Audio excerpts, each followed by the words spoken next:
Vinyl had, true to her word, spent the intervening time between Octavia's departure and subsequent arrival eating roughly half her body mass in chocolate fondue treats. It had, essentially, culminated in a conveyor belt-like motion, with the waiter simply depositing a pile of marshmallows, fruits, and sweets next to the fountain, and leaving her to it. She was in the very careful process of levitating a stick made of 3 skewers held together by marshmallows coating every millimeter of its length into the cascading confectionery goodness. Who would have fruit with chocolate anyway? It was in this precise zone of concentration, that rarely came to Vinyl, that Octavia found her. Or, more accurately, Octavia sidelined into her a full-body tackle-come-crushing hug. After recovering the air from her lungs with a few gasping breaths, Vinyl looked up to see the overbearing grin on Octavia's face. You got the place, then? Octavia nodded her head in a rapid manner that seemed capable of snapping it off with the force. Yes! Mr. Zimmer said me and Lyra got the place, and he wants me to join him next week for a practice session. I just can't wait. It's gonna be great! Vinyl gave Octavia a moment to recoup her breath after the verbal tidal wave. She laughed at the sheer joy across the pony's face, and the massive excitement that caused an uncharacteristic wave of glee through her speech. Octavia soon found herself giggling too, though whether it was giggling at the good news or giggling at Vinyl giggling, she didn't know. Inevitably, though, Vinyl felt a little uncomfortable with Octavia bearing down on her so much. Although it took Bonbon's interventions to snap her into action. She spied the beige mare out the corner of her eye, casting a final wink and a wave before leaving with Lyra in tow. Hey, Octi, mind getting off me a sec? The waiter's looking at us funny. Octavia blushed. Vinyl noticed she seemed to blush quite often nowadays. She carefully stepped off Vinyl, lightly coughing into a hoof to clear her throat.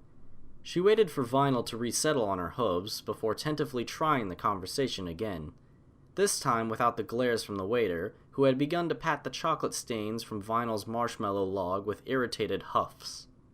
So, what do you want to do to celebrate, Octi? Octavia stared at her hooves, lightly swinging a leg to scuff at the shag pile carpet. We could always go back to my place. If you'd like. I promise to lock those gargle blasters away. Hey, I'll drink whatever you got, so long as I don't wake up in your bow tie again. Octavia's head shot up, smiling lightly despite the solar heat radiating from her cheeks. Okay, shall we?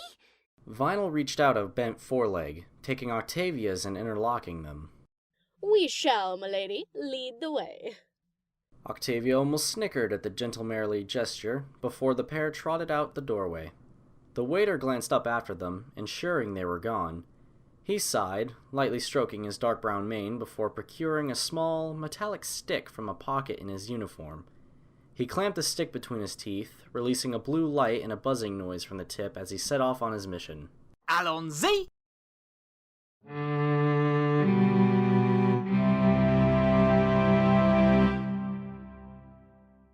Octavia unlocked the door, holding it open for Vinyl to pass through.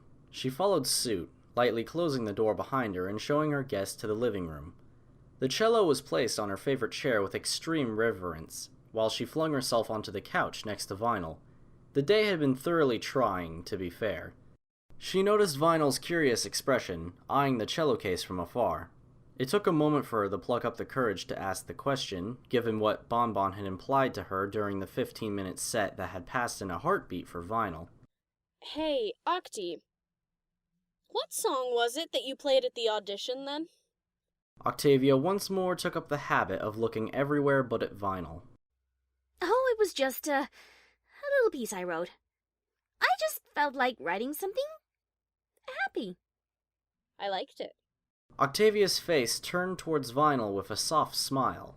Can you play it for me again? Octavia blushed. She wasn't often one for private concerts and had never really played to any pony but herself and her audiences. To herself, it was more a science than an art, perfecting notes, pitches, and keys, fine-tuning and refining her work. To an audience, it was simply replaying what she had written. Less a thinking pony and more a high-class gramophone. You couldn't intimately play with a theater full of ponies. The emotion is generalized across the whole, not focused on the one you play to in private. She nodded hastily and went to grab the cello case, carefully unpacking, tuning the pegs, and readying herself. She sat down next to Vinyl, who watched the sheer care and devotion she put into her work with intense fascination. Octavia would have stood, she was more used to it now, but the 15 minutes of playing earlier had given her achy calves, and she preferred to sit down next to Vinyl this time. She focused her breath, her heart pounded inside her ribcage, and Vinyl's attempts at motivating smiles only made it worse. She had erupted into a blush that could be considered a biological marvel. Scientists would likely comment that the pony body didn't even have as much blood in it as Octavia's cheeks appeared to be bearing. She closed her eyes, recalling the notes, and playing them as she did for Hoof Zimmer, her idol. Yet, here she was, more nervous, glancing to see the smile on Vinyl's face as she watched her play, those little ruby eyes watching her command the cello. Why did she need the acknowledgement from this mare to play? Why did she even care about her opinion? She was the first pony she had played privately to since her father had taught her the cello. She normally waved most requests away and told them to see her in concert. But there was something about those eyes, something in them she didn't want to disappoint, never to let them down, lest they shimmer over with tears. The very idea of imagining them like that almost choked Octavia, almost prompted tears of her own. She felt a soft hoof on her back, looking to see that the ruby eyes were etched with care. Was she showing her emotions so freely to Vinyl? Did she think she was weak? The hoof turned to a caring foreleg across her back, the sensation calming Octavia instantly. She found her head naturally leaning towards Vinyl as she played, and was surprised to find Vinyl's shoulder already awaiting her head to lean on it. She gently rested herself on Vinyl, still playing on as the mare gently held Octavia close to her.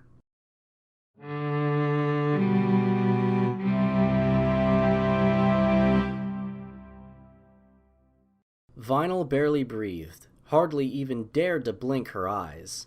It wasn't a tense silence when Octavia's cello finally fell silent, her private concert completed with a fluttering crescendo. No, it was the calmest silence Vinyl had ever experienced, a moment which neither pony wanted to break. She could almost sense the fine, spider silk-like strands that bonded her and Octavia together for that one infinite moment. The moment that simply hung time in the air, the sensation of the bond feeling stronger, sturdier, yet one soft whisper would blow the moment away. She simply lay where she was, Octavia's head resting on her shoulder, that adorable little mane dew she had falling across Vinyl's chest. She wasn't even sure if she was awake.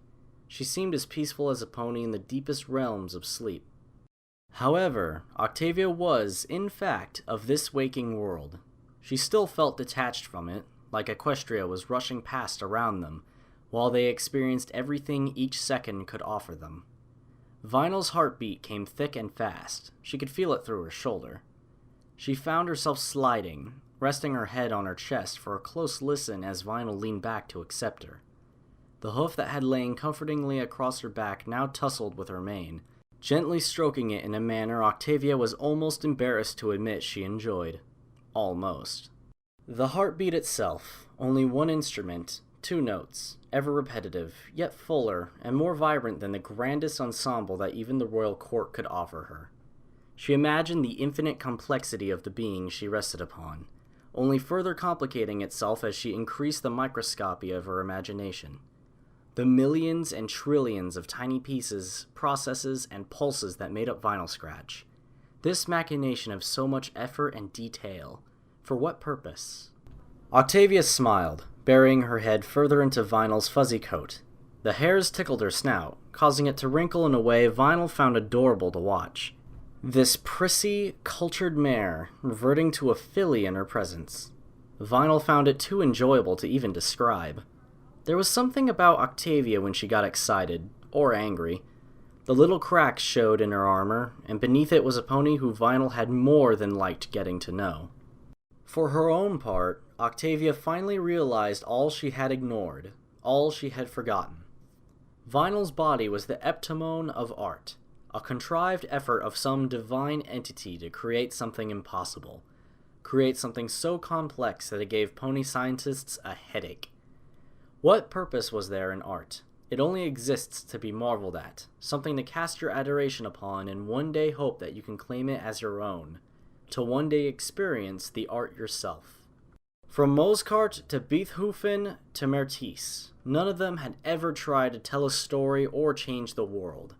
They simply created something beautiful and watched in marveled amazement as the world changed towards it. As it changed to accept the new views, the inspiring symphonies, the emotive paintings. A tear welled in her eye as she realized the foolishness of her own mind. What she felt for Vinyl wasn't there to be quantified, understood, or rationalized. It was simply a force of its own nature, an appreciation of an art piece she finally understood. Love and life don't exist for a purpose. She should simply enjoy what they offered, and cast her adoration upon them as they deserved.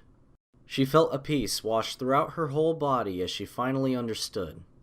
All this time she had tried to change Vinyl and make her more cultured to suit her old views.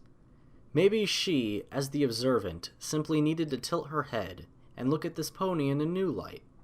Or maybe, she thought as she slid her forelegs around Vinyl's torso and embraced her in a close hug, she simply needed to make the most of it while she still had the opportunity to pursue its perfection. She felt Vinyl's shuddering breaths as her lungs heaved slowly and silently, the heart pounding more gloriously than ever. It sounded like the deepest, most bass-heavy drum beat Octavia could imagine. Vinyl was as scared to break this one perfect moment as Octavia was. Octavia pondered for a long moment as Vinyl reciprocated the hug. What could she do or say that wouldn't break the moment, that would bring it forward to new horizons? She smiled as a not-so-new idea came into her mind, back from the ether where it had been repressed to. She slowly loosened her grip on Vinyl's torso, feeling the subtle uncertainty as Vinyl's forelegs relaxed their embrace slightly. She crawled up to look Vinyl in the eye, in those strange little red baubles. Completely incapable of hiding any emotion, always relying on the trademark shades to have a hope at going incognito. Asking her to remove them was the best decision Octavia had ever made. It was like removing a paper bag from her head. Now she could actually see Vinyl. The red eyes quivered with uncertainty, unsure but unwilling to break or release the eye contact. Octavia's own eyes simply stared, delving deeper and more intrusively into Vinyl's mind. The millimeters between them disappeared under the trance, eyes closing on one another as the lips took their first tentative touch. Delicate at first, but then Octavia found herself pressing down passionately on Vinyl's muzzle. And to her final, internal glee, Vinyl pushed back just as hard.